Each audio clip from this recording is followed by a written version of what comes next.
Bonjour Marie, Bonjour Carole, tu vas bien? ça va et toi? Nickel, je suis prête. Bah super, écoute, c'est la deuxième fois que tu viens à mon micro sur le podcast, donc je suis ravie de te re-accueillir sur le podcast pour que tu nous partages aujourd'hui non pas ton histoire d'amour, mais qu'on parle d'un sujet un peu plus précis sur l'effet miroir. Ouais. Déjà, merci de m'accueillir à nouveau, je suis trop contente d'être là. Ça avait été un plaisir de partager justement notre histoire d'amour. Et ce sujet-là, notamment après si on dérive sur le couple, c'est hyper passionnant. Ouais, complètement. Et bien du coup, est-ce que tu peux te représenter pour les personnes qui n'auraient pas écouté ton premier épisode? Et bien sûr, je partagerai le lien dans la bio, comme ça tout le monde pourra aller écouter l'épisode sur ton histoire d'amour. Est-ce que tu peux nous dire qui tu es, ce que tu fais dans la vie, tout ça, tout ça?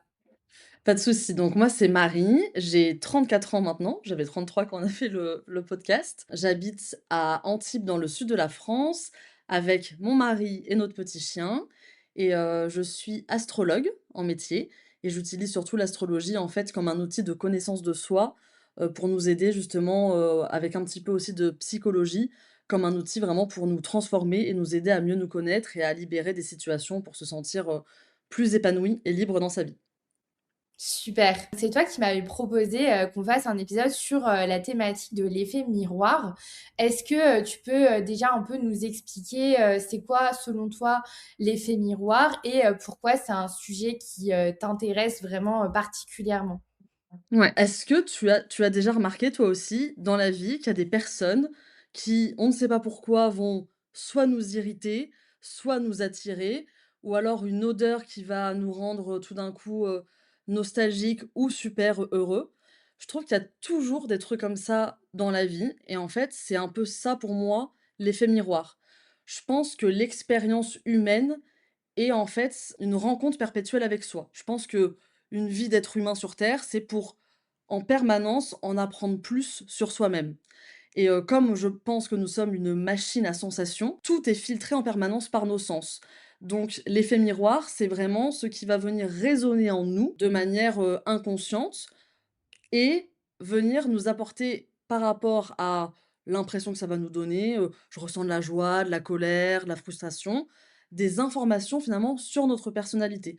C'est la rencontre avec l'autre, mais l'autre qu'il soit humain, animal, juste, voilà, une odeur, un film, peu importe, va nous donner des informations sur nous et je trouve ça passionnant parce que finalement, on est tout le temps au contact de une multitude de choses et ça vient soulever des trucs des fois, on se dit: «Waouh, mais pourquoi j'ai réagi comme ça?» ou «Qu'est-ce qui se passe en fait?» Mmh. Mais complètement et tu vois, moi j'ai commencé à entendre ce terme-là d'effet miroir, il y a pas si longtemps que ça au final et du coup je me demandais, est-ce que toi tu sais, d'où ça vient? Depuis quand un peu? Alors peut-être pas depuis quand on en parle, mais Mmh. tu vois, enfin pour moi c'est assez récent, mais au final j'imagine que ça se trouve, enfin c'est quelque chose qui date de depuis toujours, mais juste on n'en Mmh. parlait pas ou en tout cas on n'avait peut-être pas la même, façon de voir les de la définir quoi. Ouais, totalement. Bah, c'est vrai comme tu le dis, c'est là ce qu'on vient de d'aborder, c'est une question de bon sens. On le voit totalement dans notre vie, mais je Mmh. crois que ça a été vraiment un petit peu analysé et interprété par le psychiatre Carl Jung, donc qui était, vers 1800, lui 70-1960 à peu près ces dates-là et en fait, bon, c'est un célèbre psychiatre qui a théorisé beaucoup de concepts et lui, il parle de la notion justement d'effet miroir pour parler du fait que c'est en fait, hem, un cadre de projection psychologique. Il expliquait en gros que la théorie du miroir va venir expliquer comment on va projeter, inconsciemment nos qualités, nos défauts, nos peurs sur les autres et en fait, cette relation justement de miroir, elle se manifeste, elle est réveillée, en fait, quand on va venir réagir fortement à des comportements de personnes, de situations, d'événements de notre entourage et cette façon finalement que l'on a de réagir, Jung l'expliquait très bien, ça va venir être le reflet de ce qui se passe à l'intérieur de nous. Mmh. En gros, de ce que j'avais compris et étudié, c'était ça. Non, mais en vrai, c'est hyper intéressant et tu vois, moi, j'ai toujours à chaque fois que j'entends parler de l'effet miroir, je trouve ça fascinant et en même temps, j'ai du mal à le comprendre, tu vois? Parce que je Mmh. enfin, je le comprends, l'idée, Mmh. mais j'ai du mal à l'expliquer. Comme c'est pas matérialisable, enfin, on peut pas le toucher, cet effet-là, enfin, c'est plus vraiment intérieur. C'est dur à comprendre. Du coup, c'est pour ça que je suis trop contente qu'on fasse cet Ouais. épisode-là. Peut-être que tu vas encore plus éclairer ma lanterne et celle des auditeurs. Du coup, toi, tu dirais que pourquoi on remarque, tu vois, justement, chez certaines personnes, des comportements qui vont soit nous attirer ou inversement nous irriter. Bah, en fait, tout est ramené à soi en permanence. Je pense qu'on oublie cette chose, même si, nous sommes une humanité entière. C'est bien ce que j'explique en astrologie. L'humanité, elle est constituée finalement que d'individualité et de singularité. Mmh. Et en fait, on est en permanence en interaction avec les autres, sauf que ce qui va réagir, c'est nous-mêmes. Et nous-mêmes, c'est constitué de plein de choses. Il y a cette notion très simple de on est constitué de notre conscient et de notre inconscient, tu sais? Le conscient, on dit bien que c'est tout ce qui est connu, tout ce que l'on sait, de nous. Par exemple, bah, je sais pas toi, ton conscient, il sait que tu as, les cheveux bouclés, par exemple. Moi, je sais que là, j'ai les cheveux lisses, ça, c'est notre conscient.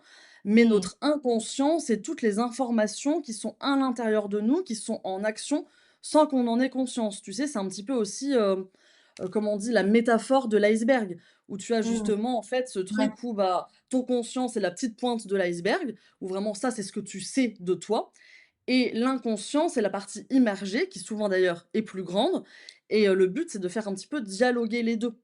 Donc je pense que c'est en permanence, en fait, on est, nourri de plein de choses, de notre éducation, du milieu dans lequel on a grandi, de nos relations, de nos expériences, de mémoires aussi des fois transgénérationnelles, de plein de choses et en fait, nous sommes toujours le point commun. C'est-à-dire que tout ce que l'on va vivre dans la vie passe toujours par nous, finalement. Tu vois, il y a un exemple que je trouve qui est très intéressant et comme tu l'as dit, ce qui est difficile à comprendre dans l'effet miroir, c'est que c'est pas, tu sais, palpable, en fait. Mmh. Et j'aime bien le différencier avec l'effet de cause à effet, tu sais, de causalité. Un effet de cause à effet, alors prenons un exemple, il pleut, typiquement, c'est la pluie. Qu'est-ce que c'est la pluie? Et bah, l'effet de cause à effet, c'est-à-dire que tu as de la condensation qui se passe, de l'eau qui s'évapore, qui va créer un nuage et quand le nuage est trop «rempli», entre guillemets, bah, la pluie tombe. Donc ça, c'est vraiment cause à effet. Par contre, un effet miroir, ça serait: qu'est-ce que toi, par exemple, Carole, tu ressens lorsqu'il pleut? Peut-être que toi, quand il pleut et bah, tu vas être un petit peu déprimée parce que en fait, bah, tu préfères quand il fait beau et du coup, la pluie, ça te rend plus, nostalgique, un petit peu triste. Alors que une personne à côté, bah, la pluie, ça va lui ramener à son enfance et c'était les moments où, quand elle était petite, elle pouvait sortir avec sa grand-mère et son kawaii jaune et sauter dans les flaques de boue. Et en fait, c'est vraiment ça, l'effet miroir, c'est en fait les choses qui passent par le prisme de nos sens. Et c'est pour ça que OK. c'est plus compliqué, mais finalement, nous sommes que des êtres tout le temps, de sens et d'émotions, enfin, je pense. Bah, ouais, bah, sur ce point-là, je suis complètement alignée et du coup, oui, en fait, c'est un peu comme si, enfin, chaque élément, du coup, de la vie va nous faire, intérieurement réagir d'une manière ou d'une autre et du coup, Mmh, si je comprends bien, c'est que, par exemple, quand tu vas rencontrer quelqu'un, il va peut-être, avoir, un comportement qui va nous rappeler peut-être quelque chose qui nous a fait du mal ou à l'inverse, quelque chose qui nous a fait du bien et du coup, on va avoir déjà un premier a priori par rapport à cette personne ou par rapport à la situation de par ouais. ce qu'il dégage, ce qu'il a fait, etc.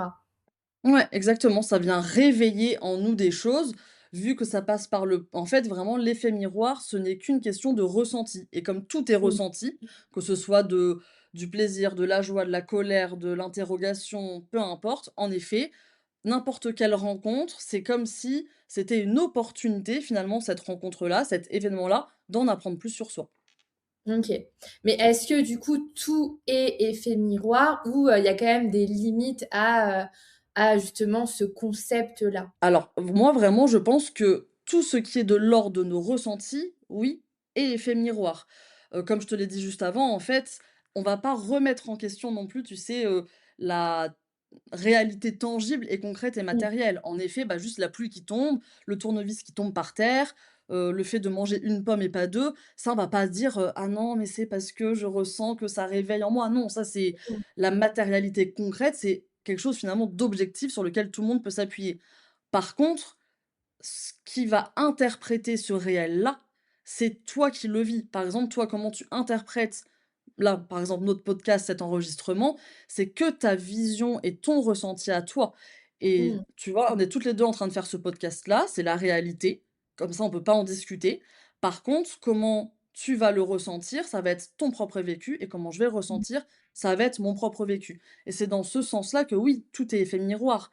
Peut-être que toi, ça va, être neutre, l'effet miroir, tu vas juste passer un bon moment. Peut-être que moi, ça va réveiller des bons souvenirs d'avant et me dire: «Waouh, je suis trop contente», ou imaginons, bah, non, j'ai pas aimé parce que bon, peu importe. En fait, tout ce qui est de l'ordre de nos sens, de nos émotions, pour moi, oui, c'est effet miroir. Pourquoi sinon même, juste, tu sais, tu une chanson, ça te rend tout d'un coup, tu sais pas pourquoi, triste. C'est un effet Mmh. miroir, ça te renvoie à une part de toi, soit inconsciente, soit une part que tu as oubliée aussi. OK.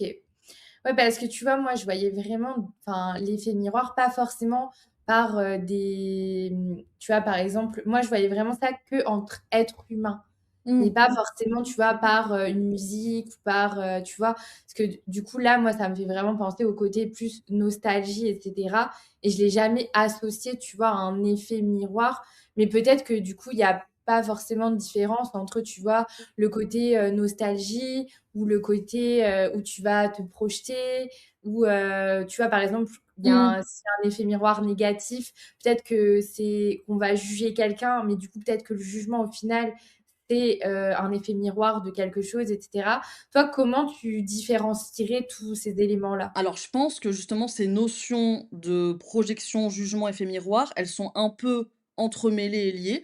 Pour moi, vraiment, l'effet miroir, c'est un peu le phénomène global, tu vois, qui va agir comme un révélateur, une situation. Donc, bah, si on reprend l'exemple là d'une chanson qui va te rendre nostalgique, c'est l'élément révélateur. Tiens, cette chanson, hop, elle fait naître en moi le sentiment Mmh. nostalgie.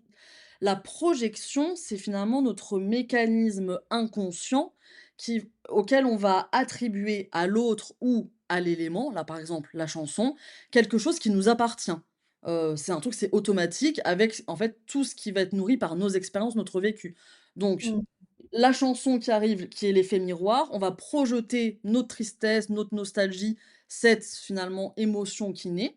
Et après, en fait, le jugement par rapport à ça, je me sens nostalgique, vraiment, je mets des mots dessus, c'est le résultat, en fait, de ce qui Mmh. va se présenter. Tu vois, je pense que c'est vraiment un lien où l'effet miroir, c'est vraiment juste le phénomène global. La projection, c'est bah, comment, en fait, ça résonne en moi et comment moi, à l'intérieur de ce que l'autre révèle, l'événement, peu importe, vient réveiller en moi et après on va, juger le résultat en disant: «Bah, c'est bien, c'est mal que je ressente ça». Ce que l'autre dit par exemple, bah: «Ah, ça a réveillé en moi une peur de l'abandon. Ah bah, je juge. Ah bah, c'est mal ce qu'il a dit». Alors qu'en fait, c'est Mmh. que une tu vois, c'est que OK, ouais. une réaction en chaîne.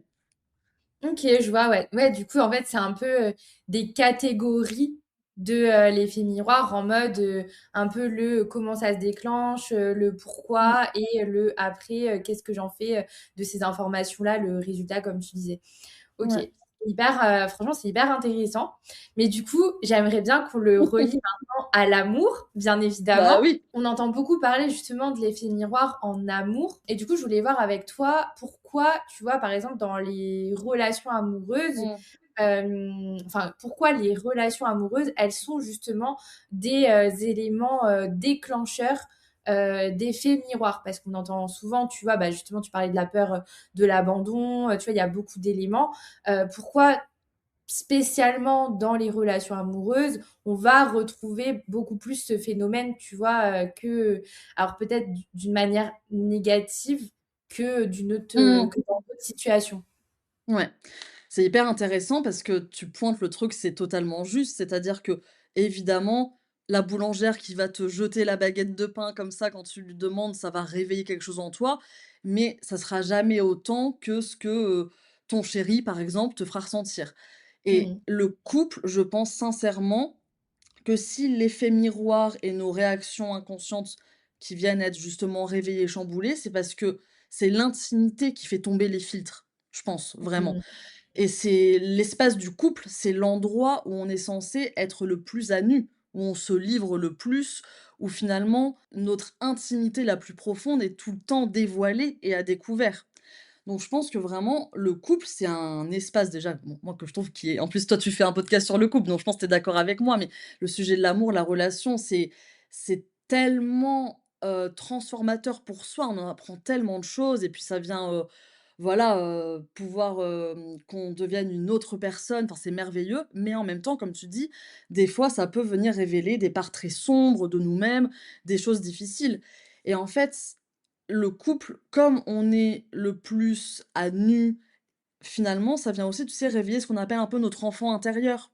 C'est-à-dire Mmh. que quand tu es en couple avec quelqu'un, nécessairement, il y a un système d'attachement qui va se créer avec l'autre.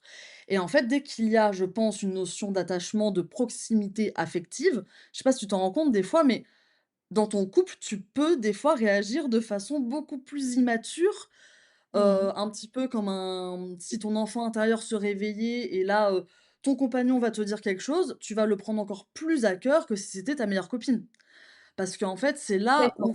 c'est ça. Parce qu'en fait, c'est là où on est le plus, finalement vulnérable et on Mmh. réagit plus du tout comme un adulte rationnel des fois. Parce que justement, ça vient réveiller nos peurs anciennes, des peurs d'abandon, des peurs de Mmh. rejet, le manque de reconnaissance, plein de choses en fait. Mmh.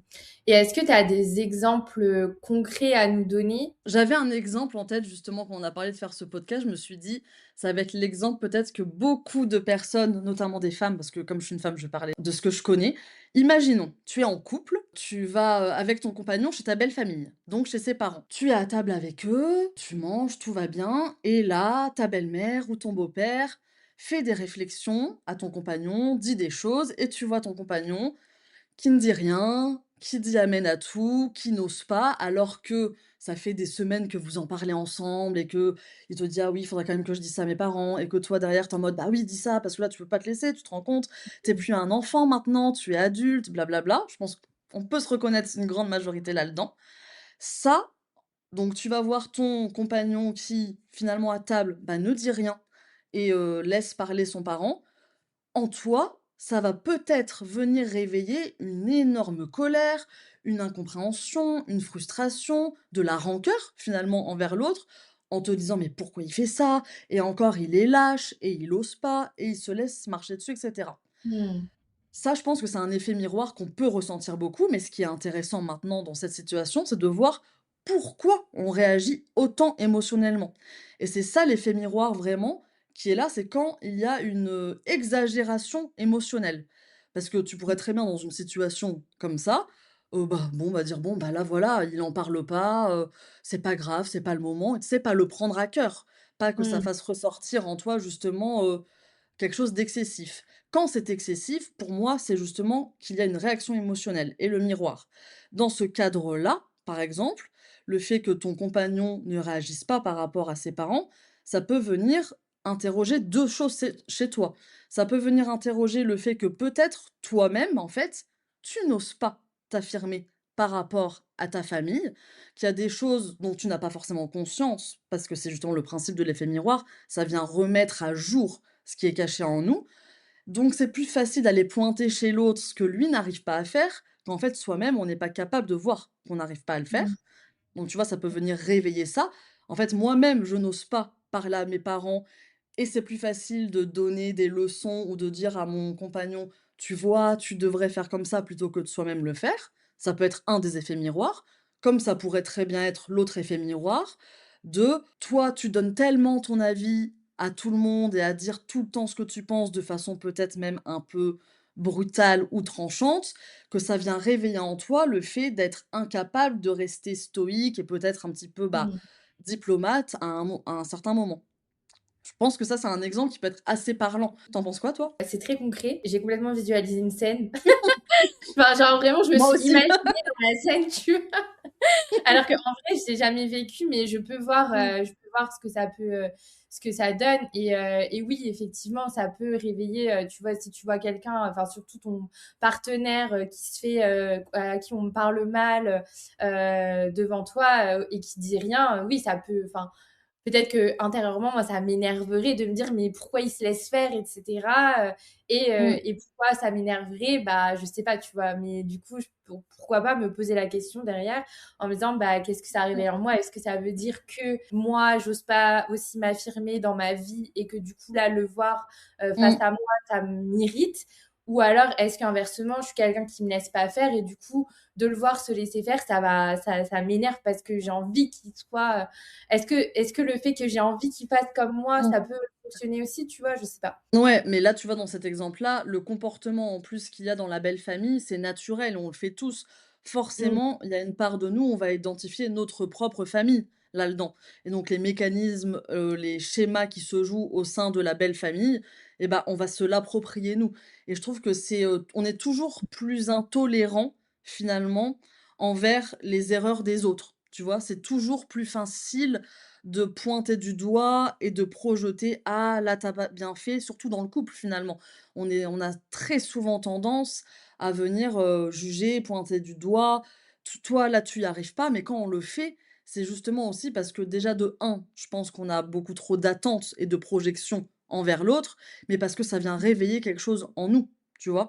Si ça venait pas réveiller quelque chose en nous et qu'on était nous, alignés avec ce sujet-là, on n'aurait pas besoin de venir pointer du doigt là-dessus. Ouais et surtout dans le couple parce que ça, c'est quelque chose, enfin, tu vois, toi, tu as vécu tes relations, moi pareil, les personnes, autour, enfin, qui nous écoutent aussi, j'imagine et pourquoi il y a des fois des comportements, notamment chez notre partenaire, mais pas que, tu vois? Mais là, on focus quand même sur, l'amour. Pourquoi il y a des comportements qui vont vraiment nous agacer, nous irriter plus que la normale, alors que, dans la vie de tous les jours, si quelqu'un fait la même chose, on s'en foutra ou on passera au-dessus parce que, bah, on s'en fiche, quoi. Tu sais, tu vois la différence, Mmh. Bah, alors je pense que, ça, c'est à nuancer aussi parce que je pense que ce que tu vas juger et pointer d'insupportable chez l'autre, d'une certaine façon, tu vas aussi trouver que c'est insupportable, par exemple, chez ta mère, même si tu vas plus le juger chez ton mmh, compagnon. Je pense qu'à partir du moment où quelque chose tu juges très fort dans ton couple, forcément, c'est un sujet qui sera là ailleurs et qui va s'incarner dans toute ta vie. Mais forcément, en fait, l'autre en couple, comme c'est la relation la plus intime dans laquelle on est en lien, ça nous réveille encore plus notre part de nous-mêmes. Tu vois, en astrologie, mmh, par exemple, il y a vraiment cette notion, je sais pas si tu connais, un petit peu l'astrologie, mais il y a ton ascendant, c'est mmh, l'ascendant. En astrologie, on parle de notre signe solaire et un peu on dit: «C'est quoi ton signe solaire? C'est quoi ton ascendant?» Très simplement, l'ascendant en astrologie, il fait partie de l'axe relationnel qui est ascendant-descendant. L'ascendant en astrologie, c'est vraiment qui on est, notre carte d'identité un petit peu et ce que l'on va manifester et comment les autres finalement vont nous comprendre et nous reconnaître. Sur cette même axe, parce que l'astrologie est basée sous forme d'opposition et d'axe, tu as le descendant et donc le descendant, c'est l'autre. Donc nécessairement, en fait, ce sont le signe dans lequel tombe ton ascendant, le descendant est à l'opposé et c'est ce qu'on dit, tu sais, un petit peu des fois: «Les opposés s'attirent», dans le mmh, sens où certainement les choses que ton partenaire a, qui vont venir un petit peu t'irriter, t'agacer. En fait, c'est le miroir magique de la vie, de la relation, qui t'est tendu pour te dire: «Ah, ça m'irrite chez lui. Est-ce que c'est pas quelque chose que j'aurais à venir justement introspecter en moi pour voir comment ça se manifeste et si j'ose être comme lui, si finalement c'est quelque chose que je ne me permets pas?» Tu vois, par exemple, mmh, on peut reprocher très facilement des fois, dans un couple, à l'autre d'être un petit peu égoïste, égocentrique et de penser qu'à lui, par exemple, mmh, imaginons. Souvent, quand on projette ça et qu'on reproche ça à l'autre, c'est peut-être un miroir qui nous est tendu de compréhension pour se dire: «OK, est-ce que moi, je me permets finalement de me prioriser moi sur certaines choses ou est-ce que je dis oui et amène à tout, même lorsque en fait, véritablement, j'ai envie de dire non?» C'est super intéressant ça parce qu'en fait, on est toujours, je pense que c'est une question d'équilibre, tu sais, dans la vie et que, toutes les qualités finalement que l'on a, tu as, le revers de la médaille. C'est-à-dire, tu ne peux pas te définir comme une personne généreuse si en face de la générosité derrière, tu n'as pas la radinerie, par exemple, tu vois? Tu peux pas, je pense que ça c'est vraiment un truc qui est hyper intéressant à comprendre. Tout n'est que comparaison en fonction de son inverse. Tu sais que tu es moi par exemple, je sais que je suis petite en taille parce que j'ai vu déjà des femmes qui sont très grandes. Donc Mmh. c'est pareil chez l'autre, en fait. Tu vas reconnaître chez l'autre, par exemple, son égocentrisme pour, une situation T. Pourquoi ça te met autant en ébullition? Surtout si c'est fait de façon très: «Bon, bah, là, mon amour, oui, c'est prévu que j'aille, boire, un verre avec mes copains, le jeudi soir». Pourquoi ça te met autant en état d'agacement si c'est quelque chose qui a été discuté et validé par les 2? C'est peut-être parce que toi-même, en fait, tu ne te permets pas d'aller boire le verre avec tes copines parce que: «Non, il faut que je sois là, il faut que je reste à la maison». Tu sais, ça renvoie toujours à ce vieux schéma de ce qui est bien ou ce qui est mal dans la vie. Je pense qu'on en revient Ouais. toujours là, en fait.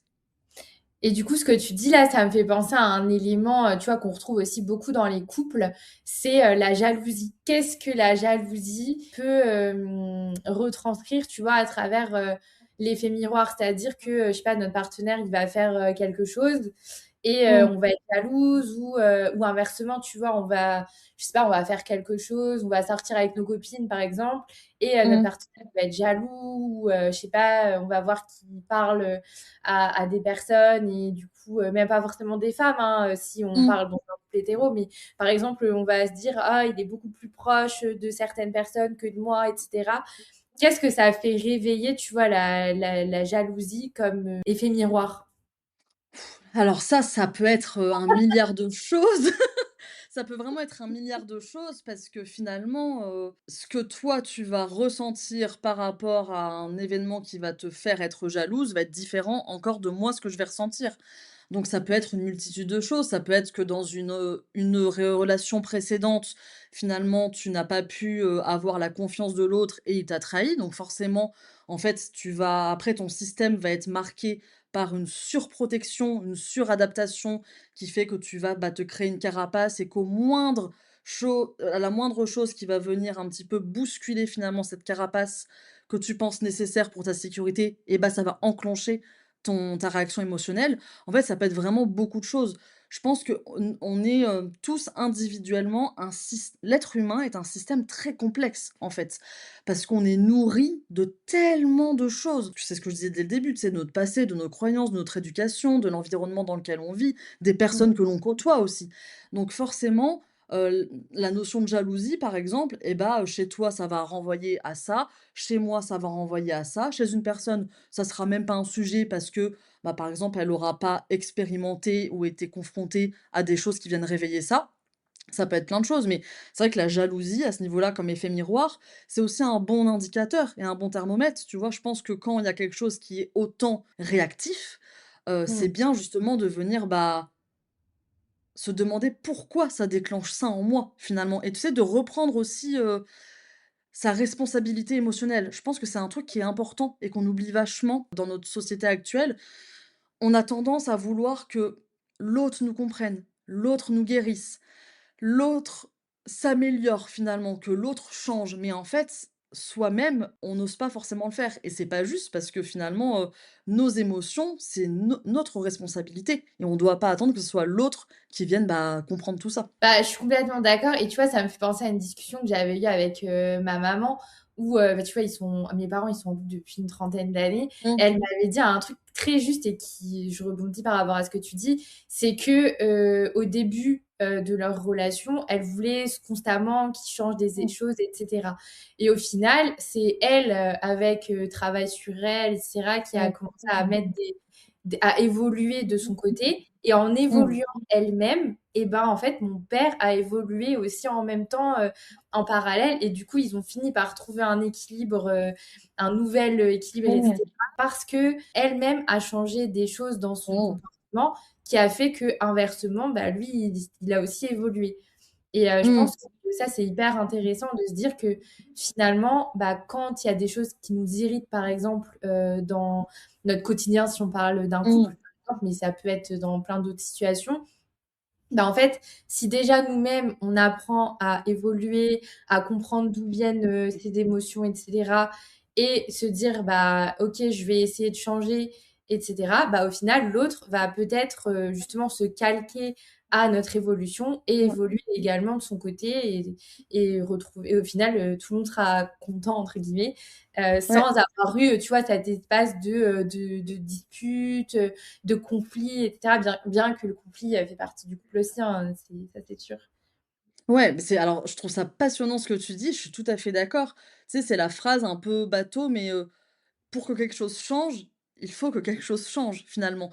Donc quand une personne au sein du couple va projeter sa manière, d'agir de façon complètement différente des anciens mécanismes, bah, forcément ça va engendrer après une réaction à la chaîne.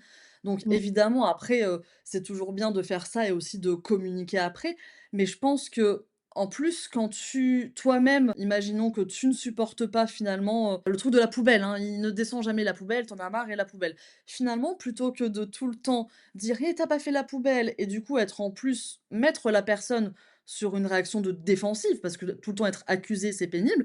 Bah, si toi-même tu commences à sortir la poubelle un peu, si ton couple est un espace suffisamment où tu es en sécurité et que la relation est équilibrée, bah, la personne nécessairement, elle va voir que le paradigme change, qu'il y aura plus de reproches, que la poubelle est sortie.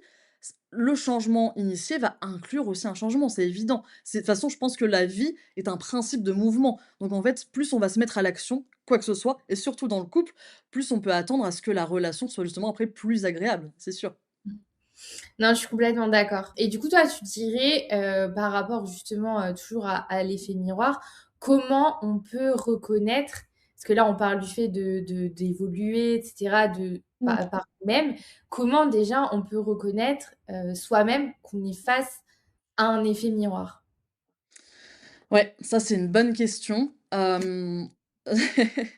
Reconnaître qu'on est face à un effet miroir, c'est par rapport à 2 choses, je pense. C'est-à-dire que c'est, hem, l'instant T déjà qui va primer. C'est-à-dire que c'est une réaction émotionnelle vraiment décuplée.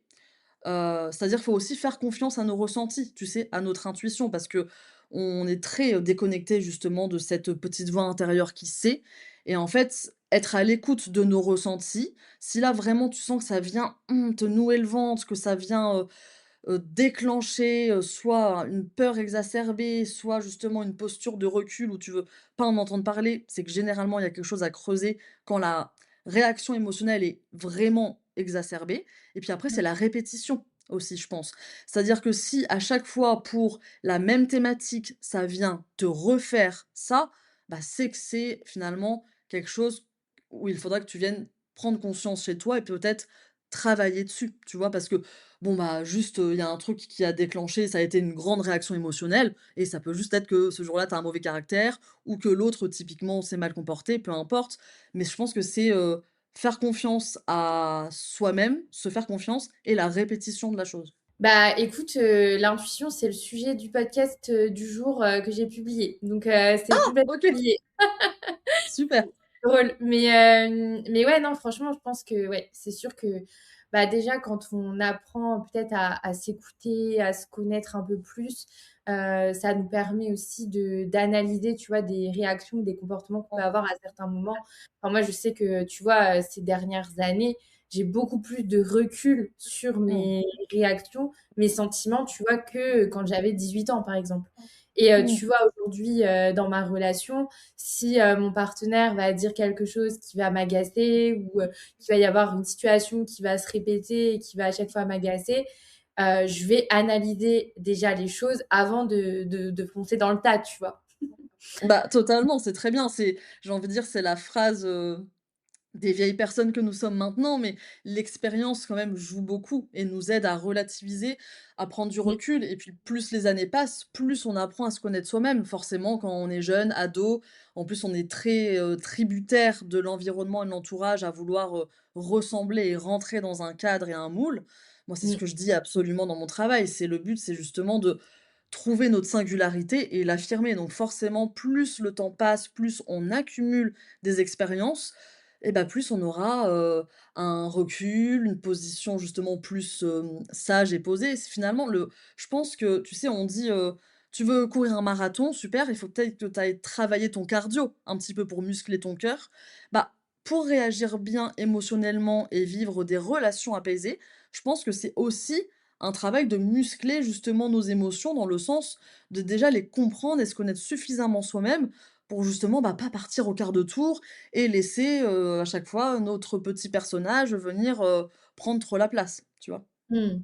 Et est-ce que tu vois, tu aurais, des ex enfin pas des exemples, mais des éléments concrets à nous partager, tu vois, aux personnes justement qui aimeraient, évoluer un peu plus dans justement leur réaction, leur connaissance de soi, en disant, bah, par exemple, si tu es face à une situation qui te met dans une émotion très intense, que ce soit de la tristesse, de la colère, du mal-être et cetera, quelles questions elle pourrait, se poser potentiellement pour justement déjà prendre un peu plus de recul, analyser ce qui est en train de se passer et pouvoir peut-être déjà faire un premier bilan, tu vois, de la situation. Je vais répondre en imaginant que je sépare l'humanité en 2 clans parce que, il y a des personnes qui vont être justement très, tu sais, dans des réactions émotionnelles et très sensibles et des personnes qui, à l'inverse, sont des personnes qui justement vont avoir plus de mal à venir, actionner le levier de leur sensibilité. Donc ça va être 2 choses différentes. Si on part Mmh. du principe que l'on est une personne qui est assez, justement, cartésienne, pragmatique et qui a du mal avec, justement toutes les choses un peu émotionnelles et qui a du mal à exprimer, je pense que si elle se retrouve face à une situation où, bah, normalement, elle va plus se contenir, tu vois? La personne, elle va Mmh. plus se renfermer et là mettre de côté, tu sais, presque mettre des œillères un peu. Donc pour ce genre de personnes qui sont plus comme ça, je pense que c'est un travail un petit peu vraiment d'analyse, et de se dire: «Là, j'ai le droit d'exprimer, de ressentir». Tu sais, c'est se laisser le droit à l'émotion et bah, même si tu le fais en cachette, peut-être le droit à aller pleurer, le droit à aller râler. Tu sais, vraiment, quand tu contiens trop des émotions, après elles viennent se cristalliser en toi et ça va se répercuter en des maux de ventre, des maladies chroniques, parce qu'à force de contenir, au bout d'un moment, ton corps, bah, il a besoin d'évacuer. Donc si tu Mmh. n'évacues pas émotionnellement les choses, au fur et à mesure, tu vois, tu vas garder. Prenons le principe d'un enfant. Un enfant, c'est génial parce qu'en fait, c'est le seul être humain sur Terre qui, d'une seconde à l'autre, va passer d'un état de grande joie, de bonheur, tout d'un coup, qui va se mettre à faire un grand caprice et il se pose pas de questions et c'est comme ça. Nous, dans notre société, en adulte, c'est censé être raisonnable, cadré, tu pas le droit à des débordements émotionnels. Donc pour des personnes qui sont, j'ai envie de dire, très adultes dans leur tête et très comme ça, j'ai envie de dire déjà un bon exercice, c'est de s'autoriser à l'émotion. Nous ne sommes pas faibles. Ressentir ne nous fragilise pas. Au contraire, je pense que c'est vraiment ce qui va faire, la beauté de notre humanité. Et pour les personnes qui vont être des personnes peut-être qui sont plus justement, dans des exagérations des fois émotionnelles, tu sais, à beaucoup, partir dans des grandes colères ou dans des très grands moments de tristesse où ça pleure vraiment beaucoup. Là, prendre un recul, justement, peut-être un petit peu contenir, faire un effort de conscience à ce moment-là, de se dire: «Bon, allez, j'essaye de» déjà, je respire un bon coup, ça fait du bien et tu sais, ce truc de sortir de la scène comme si tu sortais un petit peu de toi et juste que tu étais un personnage omniscient qui analysait la situation et qui regardait ce qui se Mmh. découle. Déjà, le fait de prendre de la hauteur, de la perspective, ça va venir désamorcer, le mécanisme émotionnel et réactif, donc ça va calmer ça et puis ça va aussi permettre peut-être de se rendre compte de: «Bon, bah, là, finalement, c'était pas la peine de réagir autant que ça pour ça. Qu'est-ce que ça vient réveiller chez moi? Pourquoi je réagis autant?»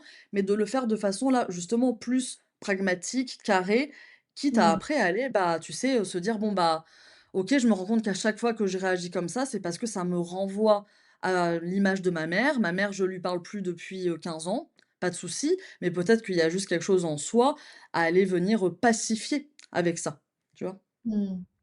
Ouais, mais c'est hyper intéressant parce que c'est vrai que déjà, tout le monde a ses émotions différentes, et réagit avec, des émotions enfin, tu vois, moi, si je prends l'exemple avec, mon partenaire, moi, je suis très émotive et cetera. Je vais très facilement pleurer et m'exprimer. À l'inverse, lui, c'est tout l'inverse. Mmh. Et du coup, il va pas du tout montrer forcément ses émotions, et cetera. Il va beaucoup les intégrer.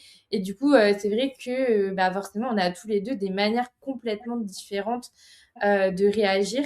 Mais, tu vois, Ouais. par exemple, peut-être que dans des moments où moi je serais calme, bah, lui, inversement, il serait Mmh. plus, énervé et tu vois? Et l'inverse. Donc, au final, c'est vrai que chacun a vraiment des réactions différentes et du coup, en fonction des réactions, déjà, on peut avoir, des manières, d'analyser différentes, quoi. Ouais et puis tu vois, ce que tu dis, c'est l'essence même de mon travail dans le sens où on ne se connaît pas assez soi-même, je pense. C'est-à-dire que plonger vraiment en soi, des fois, tu sais, il y a des choses, comme tu dis, tu sais pas pourquoi c'est là. Et dans Mmh. mon travail, c'est justement pour montrer, bon, grâce à l'outil de l'astrologie, parce que c'est l'outil qui, moi, m'a le plus parlé, justement, par rapport au fait de se connaître, et que je trouve qu'il y a un outil qui est génial, justement, aussi pour apprendre à déculpabiliser ce qu'on peut ressentir. Parce que quand on se connaît suffisamment, la connaissance et le pouvoir, justement, ça vient vachement relativiser sur les situations et de se dire: «Bon, bah, toi, Carole, peut-être que ta façon d'aimer, de ressentir, elle est dans des éléments qui sont très connectés justement à la sphère féminine, donc c'est beaucoup plus, palpable, sensible, alors que ton compagnon, par exemple, bah, lui, sa façon d'aimer, de parler, de ressentir sont reliées à des choses qui sont plus, bah, concrètes, pragmatiques et forcément, tu sais, c'est vraiment comme le langage de l'amour, bah, c'est il faut apprendre à dialoguer et à comprendre l'autre et quand on sait que l'autre fonctionne pas comme nous, bah, en fait, bah, d'ailleurs, c'est la base de toute relation, ça change beaucoup. C'est clair. Et tu vois, je me demandais, est-ce que, tu dirais que l'ego, il joue un rôle justement dans, le refus de voir des effets miroirs? Très bonne question. Oui, bah, oui, oui, totalement. Je pense totalement parce qu'en fait, notre ego, il veut avoir raison. Il veut être, tu sais, dans le camp, du bien et en fait, il veut nous protéger. Finalement, en fait, l'ego, il va refuser de voir certaines choses parce que ça va pouvoir venir le mettre à nu et venir dévoiler une partie de lui. Donc c'est difficile de venir, cet ego-là, il vient nous protéger parce que justement, en fait, il veut pas faire tomber les masques, baisser notre armure et il vient venir, tu sais, préserver nos certitudes et nos idées conçues, notre ego. Parce que c'est super dur, je trouve, je pense pour n'importe qui, c'est dur d'oser dire, «Ouais, bon, bah, là, j'ai dit de la merde, là, je me suis trompé». Non, on a plus envie de dire: «Non, bah, moi, j'ai Mmh. raison et nin parce qu'en fait, notre ego, il vient nous protéger à ce niveau-là, dans le sens où il veut que les choses restent stables, connues. Donc forcément, notre ego, il est, challengé quand il y a un effet miroir et c'est ce que je dis tout le temps, c'est cette notion de bien ou de mal. C'est-à-dire que il faut accepter ses parts en soi, qu'on peut être à la fois une personne à un instant T exécrable, où on agit vraiment là comme, le dernier des voilà, je passerai Mmh. les adjectifs et en même temps, eh ben, on est génial, tu vois? Et c'est OK, comme dirait la fameuse expression. Mais c'est ce truc-là, reconnaître en nous, notre part à la fois de lumière, d'honorable, de qualité, on va dire, positive et en même temps, bah, de reconnaître que oui, j'ai ce défaut-là, j'ai ces choses. Mais oui, notre ego évidemment qui bloque un peu ça parce que on est sur la défensive et que accepter qu'on puisse être finalement des fois le bourreau et pas la victime, ça fait mal, hein, vraiment. Mmh. Bah, c'est ça, mais ça revient aussi au fait de se dire que personne n'est parfait au final Ah et bah que, totalement.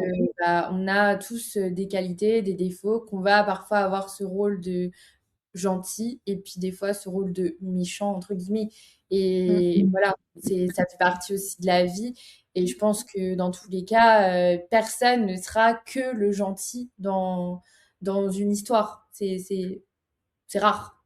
Bah, totalement. Regarde, si on repense à, le premier podcast qu'on a enregistré toutes les 2 quand on parlait justement, bah, de ma relation amoureuse, forcément avec ce que j'ai vécu, donc je laisse à tes auditeurs s'ils l'ont pas écouté, la possibilité de le faire, mais forcément qu'il y a un moment donné où moi je me suis retrouvée à incarner la méchante de l'histoire aux yeux d'autres personnes. Mmh. Même si nécessairement, je n'ai pas fait forcément d'action, préjudiciable, j'ai pas tué quelqu'un, tu vois? Enfin, je pense qu'il faut sortir aussi de cette notion de: «Les choses sont comme ça ou comme ça». Non, les choses Mmh. sont comme ça et comme ça, tu vois? Bah, Donc complètement. en effet, à un instant pour une situation, j'ai été à la fois la méchante de l'histoire dans l'histoire de quelqu'un et en même temps l'héroïne de ma propre histoire, tu vois? Ou, la princesse dans celle de de mon mari, enfin, voilà, donc forcément, il faut accepter ce truc-là, ouais. Bah, c'est ça. Puis en fait, en fonction de la vision des personnes et en fonction de la place qu'ils ont dans l'histoire, ils auront une vision différente. Et c'est pour ça, tu sais, quand on raconte, par exemple, une situation, si on n'a qu'un seul point de vue, mais qu'on n'a pas le point de vue de l'autre, c'est dur de se faire un avis parce que forcément, nous, imaginons, on s'est disputé avec quelqu'un.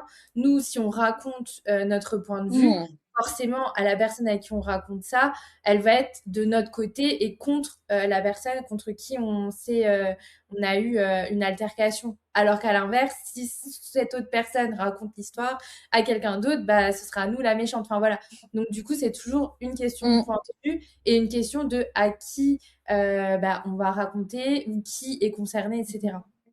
Oui, bien sûr, totalement et puis c'est là où finalement, tu vois, j'aime bien ce truc-là. Si on prend l'exemple d'une amitié, une véritable amie, peut-être, finalement, quand tu viens, raconter, un pro moi, j'ai eu ça avec, ma meilleure amie. Tout au début, quand je me suis mise en couple avec Enzo, bah, tu sais, tu racontes encore plus, tu aimes bien entre copines raconter vraiment, ce qui t'a énervé chez l'autre ou tu racontes et ce que j'ai vraiment apprécié qu'un jour elle m'a dit, c'est que je lui ai dit: «Ah là, il m'a énervé pour ça» et tu sais, enfin voilà, j'avais besoin de Mmh. déballer. Des fois, en fait, tu as juste besoin d'exprimer et de laisser sortir et au lieu de rentrer dans mon jeu, dans le sens: «Et oui, et c'est qu'un con» et tu sais, de venir un petit peu envenimer une situation pour rien, en fait, elle a accueilli finalement mes émotions, mais elle a réussi alors je sais plus exactement quel était l'exemple, hein, mais en gros à me dire: «Ah OK, tu ressens ça, mais bon par contre, tu es sûr que ça? Parce que moi quand tu me l'exprimes, j'ai pas l'impression que blablabla» et en fait, il s'est avéré que pour cette situation-là, elle avait totalement raison et elle a eu finalement ce que je trouve le véritable bon conseil d'une amie, c'est-à-dire, bah, être capable aussi de te dire si là, c'est peut-être toi qui es en train d'exagérer une situation ou pas. Tu vois? Je trouve que mais Complètement. ça demande du courage, hein, parce que c'est difficile des fois justement, d'être honnête par rapport à l'autre et d'oser lui dire, «Bah, je t'aime, mais je suis pas d'accord avec toi, là, tu te trompes». Tu vois? Mmh. Ouais, je suis complètement d'accord. Mais c'est ça, je trouve ça super. Et tu vois, c'est ce que j'essaye de faire autour de moi. Quand, par exemple, on me raconte une histoire, j'essaye toujours de prendre un Mmh. peu le rôle de, pas du passif, enfin, du pacificateur, je sais pas comment on dit, mais tu vois, de toujours essayer de se dire, bon, bah, ok, il y a eu cette situation. Si la situation où là, vraiment, la personne est totalement en tort, bah là, dans ce cas-là, effectivement. Mais si on ressent que, bon, des deux côtés, il y a un peu d'éléments qui ont été déclencheurs de chaque côté, etc. C'est de dire aussi, bah, ok, c'est pas ouf ce que cette personne a fait, mais toi, de ton côté, peut-être que tu as réagi assez excessivement, etc., etc. Enfin, je trouve ça bien toujours de se dire, ok, l'autre a potentiellement été en tort, mais peut-être que toi aussi, parce qu'au final, Mmh. dans une situation, il y a toujours, alors peut-être plus, mais généralement, il y a deux personnes, et du coup, Ouais. bah, en fait, si il se passe quelque chose, c'est que les 2 personnes ont eu des actions et du coup, Mmh. c'est ça qui est intéressant de Ouais, d'analyser. totalement et par rapport à ça, je viens de penser, je me dis: «Ça peut être intéressant pour nos auditeurs d'entendre ça», mais quand tu es dans un couple aussi, il faut faire attention à pas des fois tout justement, tu sais, prendre aussi à cœur. Il y a des fois où en fait, naturellement, l'autre, à l'instant T, peut être un con, tu vois? Enfin, Mmh. c'est-à-dire que tu rentres de l'hôpital, ta mère, vient d'avoir un grave accident, tu rentres complètement dépité et ton chéri te dit qu'il va boire une bière avec ses potes et ça te met dans un état intense, non, là, au bout d'un moment, c'est pas juste, là, te pose pas forcément la question de: «Qu'est-ce que ça vient réveiller en moi?» non, à l'instant T, en fait, bah, là, il est con, tu vois? Enfin, c'est juste, il faut aussi pas tomber dans ce truc d'être, parano et de tout surinterpréter de soi-même et tu sais, ça pourrait être ce petit truc qui pourrait être un petit peu dangereux aussi des fois, de vouloir tout surinterpréter et de se remettre en permanence en question parce que on est son pire juge, finalement Oui, aussi, soi-même oui, et on non, va être très autocritique envers soi-même. Alors, je trouve ça génial de venir se poser des questions et s'introspecter, mais il y a des fois dans des situations où non, là, à l'instant T, la personne s'est mal comportée et c'est pas juste que ça a réveillé en toi une peur d'abandon. Non, là, ça a un con, c'est tout. Non, mais oui. Bah, alors là, je suis complètement d'accord. Oui, il faut pas non plus trouver des excuses à chaque comportement, c'est pas possible. Non, sinon tu vis plus, hein. Si tu, surinterprètes et analyses tout et puis ça te renvoie aussi à la à ce qu'est une vie humaine. C'est-à-dire que tu vis là, tu rentres chez toi, tu es super triste, il te dit ça, tu vas pas te poser dans ton canapé et te dire: «Alors Marie, là je vais, m'introspecter, qu'est-ce que ça réveille en moi, mon enfant intérieur?» Non, là tu qu'une envie, c'est de lui prendre la tête et de lui mettre des baffes et de dire: «Mais tu es sérieux là?» Enfin voilà, au bout d'un moment, il faut quand même revenir à ce qu'est un être humain, tu vois? Mmh. Non, non, c'est clair et je pense qu'en fait, nous, ce dont on parle, c'est des situations qui sont assez fréquentes, tu vois? De choses qu'on va, remarquer dans notre manière d'être. Par exemple, je sais pas, dès que quelqu'un, va nous faire une remarque, direct, on va mal le prendre, on va se vexer et cetera Mmh. et ça, c'est répétitif et du coup, à un moment donné, se dire: «Bon, bah, OK, pourquoi j'accepte pas les remarques? Qu'est-ce Ouais. que je peux faire pour justement, m'améliorer?» parce qu'à chaque fois, ça crée un conflit et du coup, Mmh. nanani nanana.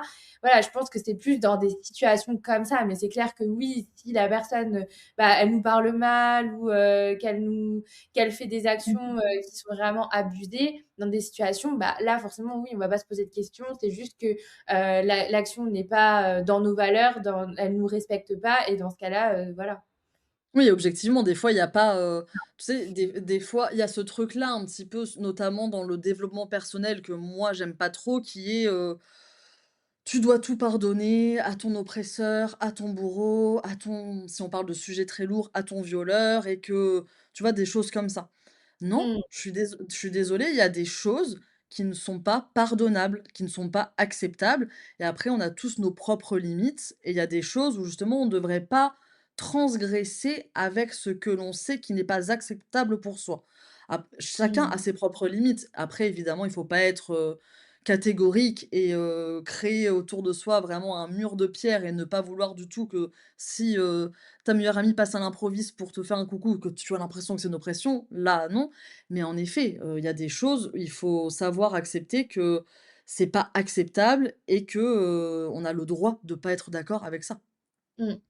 Non, mais complètement. En fait, faut pas non plus tomber dans ce piège de se dire que, bah, en fait, il faut tout analyser, il faut tout pardonner, c'est toujours, à nous de nous Mmh. remettre en question et cetera. Non, enfin, oui, on peut évoluer, oui, on peut s'améliorer et cetera, mais par contre, après on reste un être humain et forcément, bah, à un moment donné, s'il y a des choses qui nous plaisent pas, on a le droit aussi juste de le dire et de pas se poser 12 milliards de questions. Si on vit une situation horrible et dramatique, rien ne nous oblige à, pardonner ou à être, finalement, accepter la situation, ben non, pas forcément. Donc c'est clair qu'il faut pas aller dans les extrêmes non plus et là je suis complètement d'accord, c'est Ouais, des fois tu ça tout part un petit peu loin, quoi. ouais, ouais, c'est un comme tu dis, c'est un droit, mais c'est un devoir aussi, tu vois?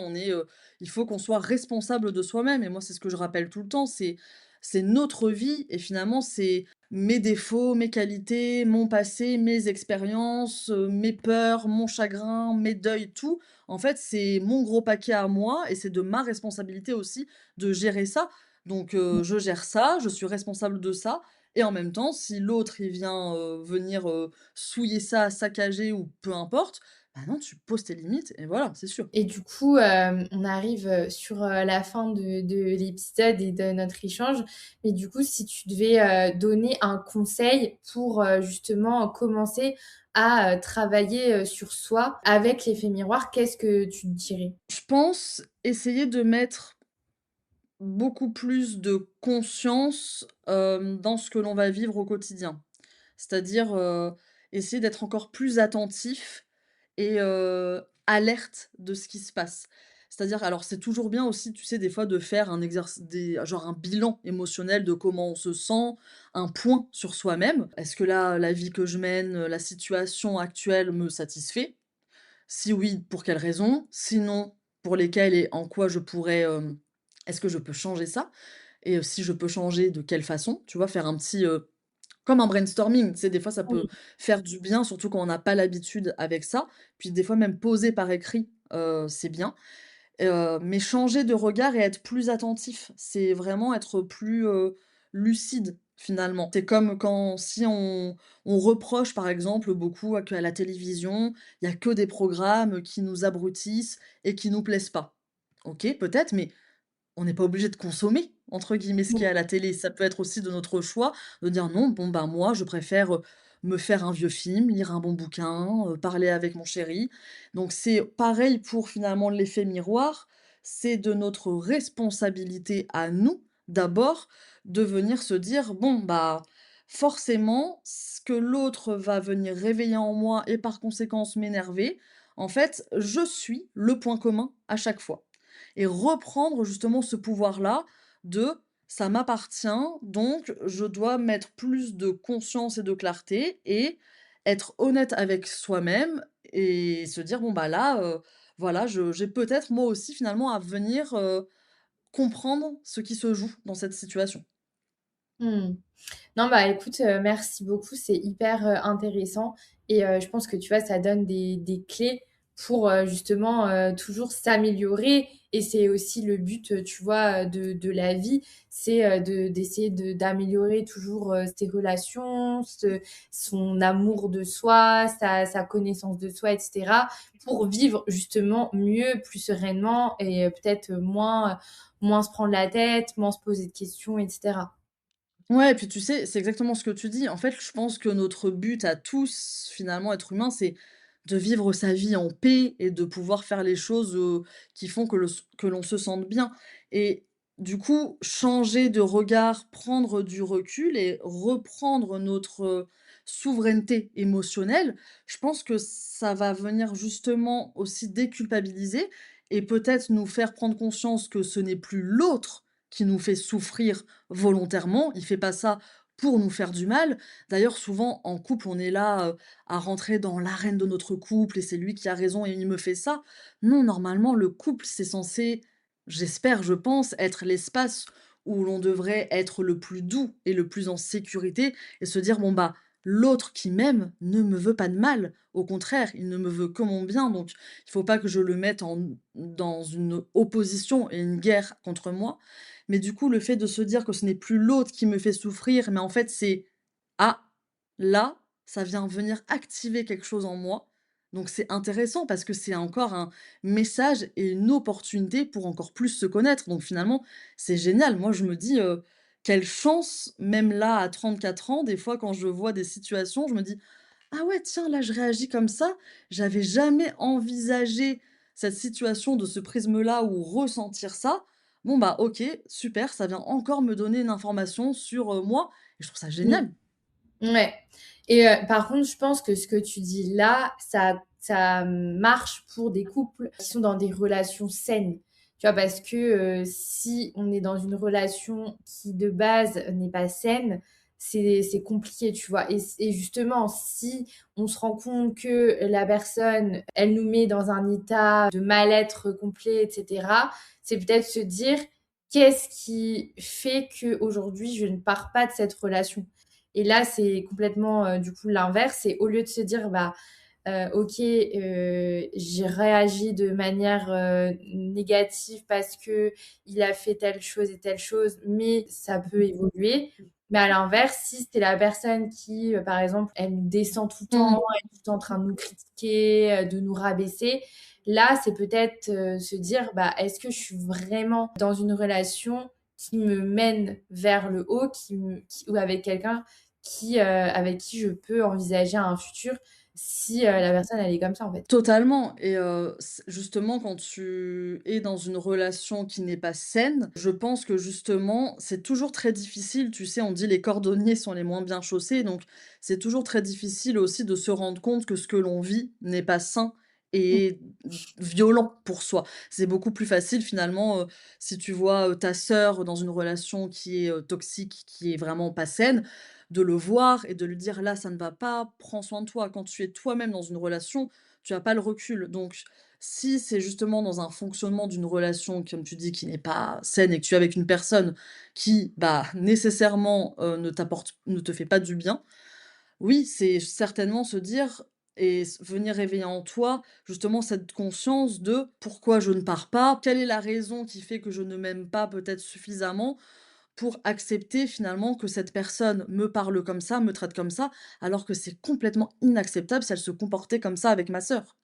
Donc Mmh. c'est évidemment, c'est un prisme différent parce que la situation est différente, mais c'est pour ça que c'est toujours finalement cette relation, cet effet miroir est toujours un outil hyper, puissant, intéressant, qui amène à une transformation, qui vient nous apporter des éléments qui, peut-être, nous aideront par la suite à finalement après être plus léger, plus épanoui et vivre une vie alignée avec ce que l'on désire. Complètement. Est-ce que tu as un mot de la fin à partager aux auditeurs par rapport à tout ce qu'on vient de se dire?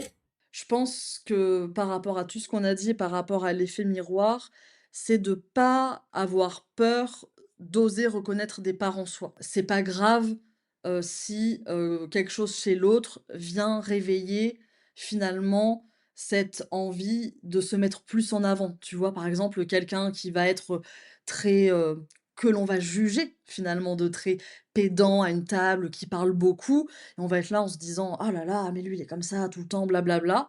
En fait, si on vient un petit peu creuser, je pense que pour tout le monde, il peut avoir aussi ce truc de: «Ah bah, il ose prendre de la place, il ose parler», et ça peut être agréable, ce truc-là finalement d'oser se mettre en avant, d'être en lumière. Donc le conseil, c'est oui, l'ego, fait qu'on va se contracter, qu'on reste bloqué dans nos certitudes, mais de lâcher un peu, tu sais, de remettre un peu aussi ce truc de: «Et c'est pas grave, il y a pas mort d'homme, c'est rien, ça me donne l'occasion justement d'en apprendre plus sur moi» et puis finalement aussi, peut-être que grâce à l'autre, on réussira à se transformer. Je pense que justement, c'est le pouvoir magique de la relation, c'est-à-dire que quand l'autre vient réveiller chez nous quelque chose qui nous trigger, qui est compliqué, en fait, si on met de la conscience dessus, qu'on vient justement un petit peu, bah, comprendre les mécanismes, même si on se fait aider pour comprendre ça, parce que des fois, on a du mal à le faire tout seul. Après, quand on a compris et qu'on a réussi à en faire que c'est plus un sujet, bah, généralement, tu vas voir que, 6 mois plus tard, c'est toi qui à table va là, oser pouvoir parler de ton sujet parce que tu es hyper contente et tu es fière. Donc l'autre nous apporte toujours, quel que ce soit, dans n'importe quelle façon, que ce soit dans le positif ou dans le négatif, je pense que c'est toujours une opportunité de se dire: «Bon, bah, là, c'est un pas en plus pour être vraiment moi-même» et c'est trop bien Mmh. ça. Non, c'est clair. Mais du coup, tu vois, ce que tu dis, ça me fait penser aussi dans la vie de tous les jours. Par exemple, tu vois, bah, toi, tu es sur les réseaux sociaux, moi aussi. Mmh. Et tu vois, il y a beaucoup de gens aussi qui jugent ça, par exemple, en mode, ouais, elle s'affiche sur les réseaux sociaux, etc. Et en fait, est-ce que ça vient pas réveiller chez les personnes quelque chose du style, bah, moi, j'ose pas le faire, ou tu vois, ce genre de choses où on a souvent tendance à juger les gens de choses qu'ils font parce que ce sont en fait finalement nos propres peurs ou qu'on n'oserait pas le faire nous-mêmes. Mais totalement, c'est ça et puis alors, tu as raison, les réseaux, c'est vraiment, l'exemple même de là où on voit le plus aussi un petit peu comme ça l'effet miroir de façon virale. Parce que Mm. c'est tellement plus facile d'aller pointer du doigt ce que l'autre fait plutôt que d'oser le faire parce qu'en fait, généralement, ce que l'autre fait, ça nous fait peur. On n'ose pas l'incarner ce truc-là.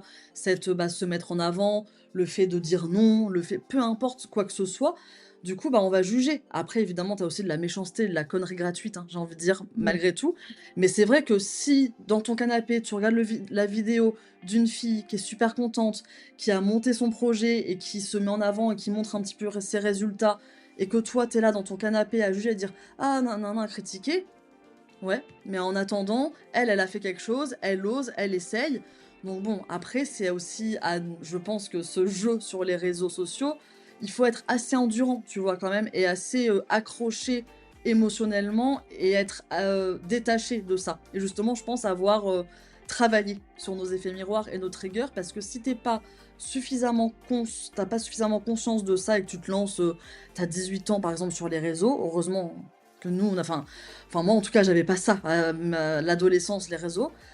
Sinon c'est vachement dur pour te construire. Déjà que t'imagines, tu sais pas qui tu es, ton identité et tu oses afficher que là, bah, tu as fait ça et tu as une déferlante de personnes que tu ne connais ni d'Ève ni d'Adam qui viennent te critiquer. Waouh, ta construction sociale, c'est hyper dur. Donc Ouais, non, c'est complexe. Mais ouais, non, les réseaux à ce niveau-là, c'est quelque chose. Mais bon, parce que ouais. voilà. Bon, après, on pourra encore en parler pendant des heures, mais Ouf, c'est un autre Que sujet ça, là, ça c'est sûr. ça, c'est un autre sujet encore, mais c'est clair que ouais, c'est un bon élément pour réveiller certains effets miroirs, je pense. Ouais, totalement. Bah écoute, merci beaucoup Marie pour tout ce que tu nous as apporté à travers cet épisode. C'était très intéressant. Et écoute, avec grand plaisir pour reparler d'autres sujets sur le podcast. Bah, merci à toi, j'ai adoré notre échange et en plus là, je te dis l'exemple que tu as pris par rapport à ta maman qui expliquait là par rapport, avec ton père, je me suis dit: «Mais c'est exactement comme ça aussi que j'imagine le truc», donc c'était hyper intéressant. Merci à toi. Trop bien, bah merci. Merci.